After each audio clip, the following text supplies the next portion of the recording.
दे रंग।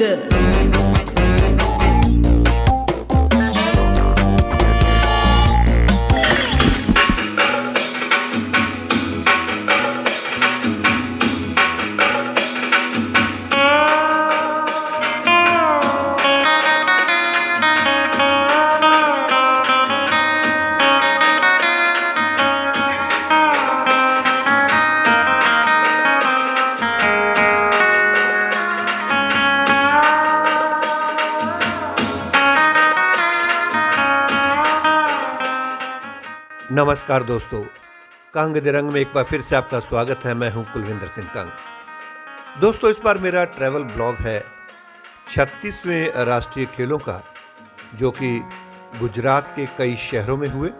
और इस ट्रैवल ब्लॉग में मैंने जब राष्ट्रीय खेलों में पार्टिसिपेट किया, दूरदर्शन की तरफ से पहले अहमदाबाद में कबड्डी मैचों की कमेंट्री की, उसके बाद राजकोट में स्विमिंग, वाटर पोलो और डाइविंग की कमेंट्री की।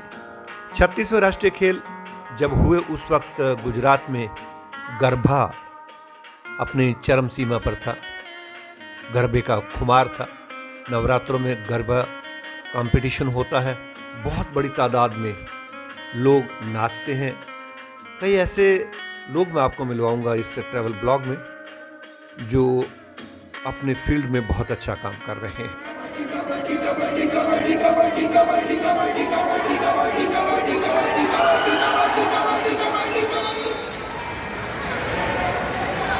well, हिमाचल प्रदेश की टीम फाइटिंग बैक। तो चलिए आपको सैर करवाते हैं Chandigarh to Ahmedabad and Ahmedabad to Rajkot. नमस्कार दोस्तों, और अब इस वक्त मैं जा रहा हूँ अहमदाबाद से राजकोट। ये मेरे ट्रैवल ब्लॉग में है। राजकोट बहुत ही खूबसूरत सड़क है और अहमदाबाद से राजकोट का दूरी तकरीबन 220 किलोमीटर है। और हम गाड़ी पे जा रहे हैं और हमारे जो पायलट साहब हैं वो है अतुल जानी भाई। हल्का सा ये अतुल भाई जो हमें लेके जा रहे हैं राजकोट। और ये देखिए खूबसूरत तरीके से यहाँ सड़कें बनी हैं।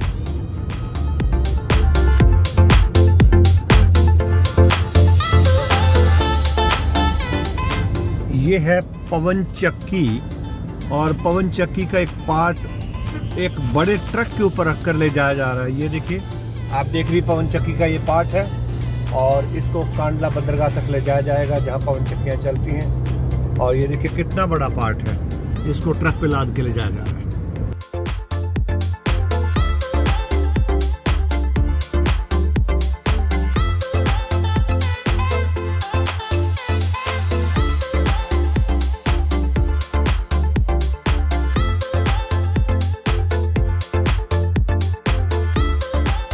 और ये रास्ता जाता था राजकोट के श्री सरदार वल्लभ भाई पटेल स्विमिंग कॉम्प्लेक्स में, जहां पर हमें लगभग एक सप्ताह तक स्विमिंग कंपटीशन की कमेंट्री करने का मौका मिला।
इन राष्ट्रीय खेलों के लिए आकाशवाणी और दूरदर्शन ने बेहतरीन प्रबंध किए थे।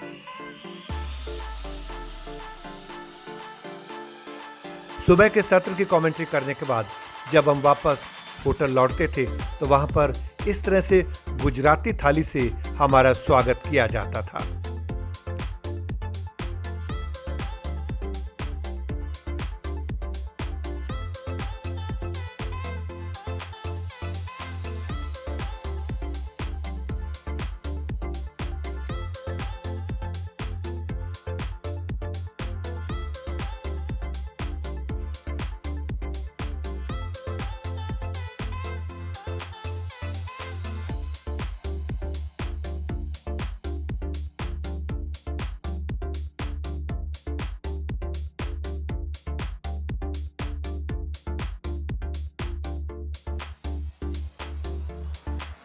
आइए अब हम आपकी मुलाकात करवाते हैं स्पोर्ट्स अथॉरिटी ऑफ गुजरात की हेड कोच डॉक्टर रमा मधरा से, जिन्होंने गिलहरियों को खाना खिलाने का नया तरीका इजाद किया है।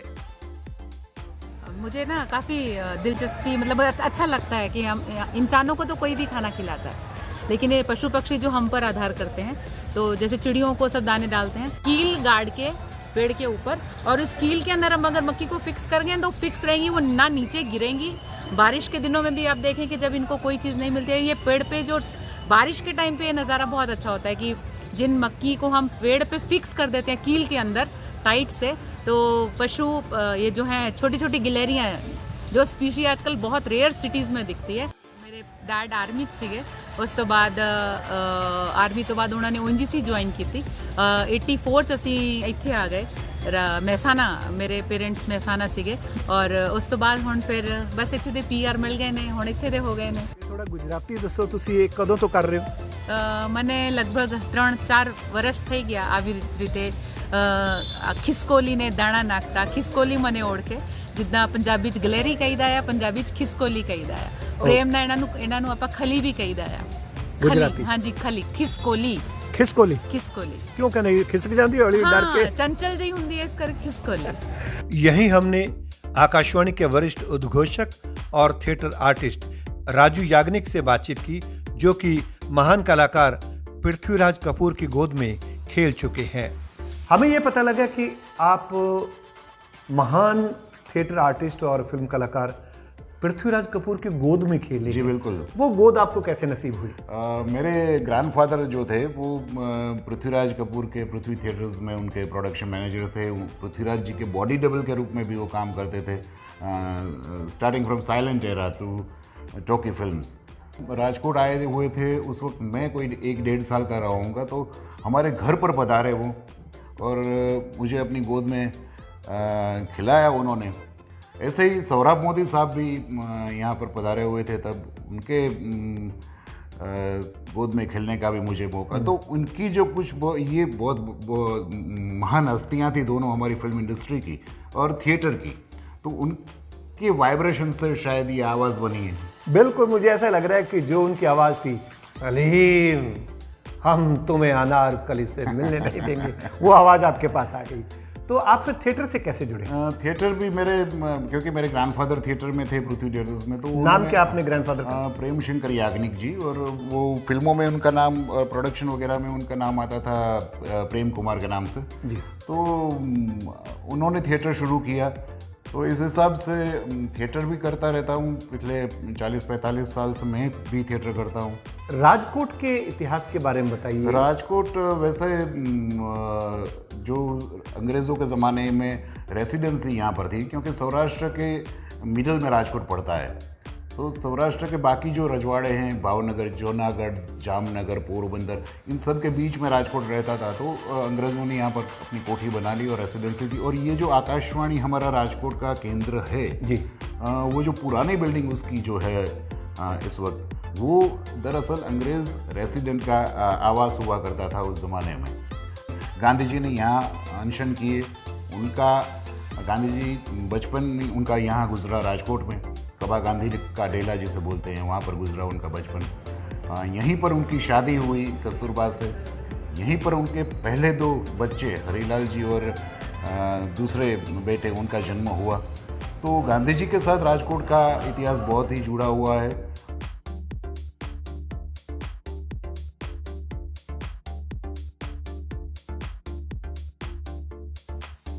और बीच में एक कुणाल भाई हैं और ये एक मेरा फैन निकला, बहुत छोटा सा बल्ला सीधा करके दिखाइए। ध्येय है, क्रिकेट का इतना दीवाना है कि वो बल्ला लेके आया, बोला सर आप मुझे अपनी ऑटोग्राफ दीजिए। तो गॉड ब्लेस हिम, क्रिकेट में इंटरेस्ट बना रहे और इसी तरीके से आप राजकोट में तरक्की करते रहें।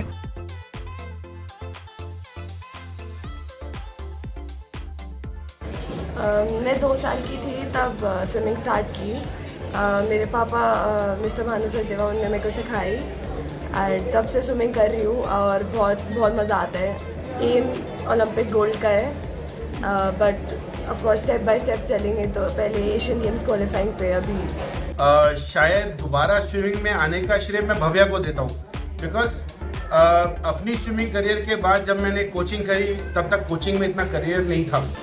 देन आई लेफ्ट स्विमिंग, मैंने फिर छोड़ दिया, स्विमिंग छोड़ दिया। और भव्या जब वापस आई तो मेरे को दोबारा एक मौका मिला कि मैं भी अपने शौक वो पूरे कर लूँ जो मेरे शायद रह गए थे। 1998 में मेरे को अर्जुन अवार्ड मिला था स्विमिंग में अंदर ही। मैं बैक स्ट्रोकर रह चुका हूँ। मेरा 12 साल नेशनल रिकॉर्ड रहा था in backstroke, 200 metre backstroke and 100 metre backstroke. It was a good journey उस समय, लेकिन ये था कि इतना कॉम्पिटिशन नहीं था और इतनी फैसिलिटीज़ और इतनी टेक्नोलॉजी नहीं थी जो आज के टाइम पे है।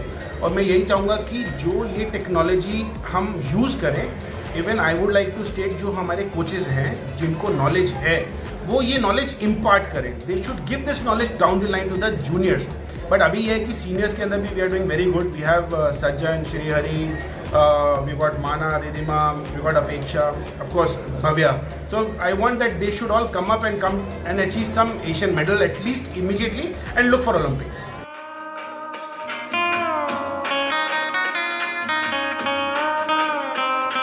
नवरात्रि, गरबा, दशहरा और राष्ट्रीय खेलों का ये तालमेल मेरे इस ब्लॉग में आपको पसंद आया होगा। अगली बार आपसे फिर नए ब्लॉग के साथ मुलाकात करूंगा। कंग दे रंग।